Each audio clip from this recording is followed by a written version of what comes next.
আমি বলছিলাম যে শাপলা আমার কাছে কোনো একক সংগঠনের কোনো কর্মসূচি না। শাপলা একদিনের বিষয়ও না। আমি মনে করি শাপলা একটা চেতনার নাম, শাপলা একটা স্বপ্নের নাম।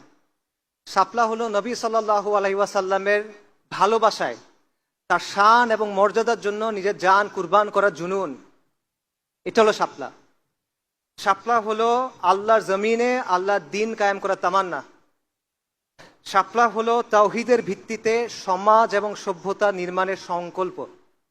শাপলা হলো আমাদের আজাদির আন্দোলনের ধারাবাহিকতা।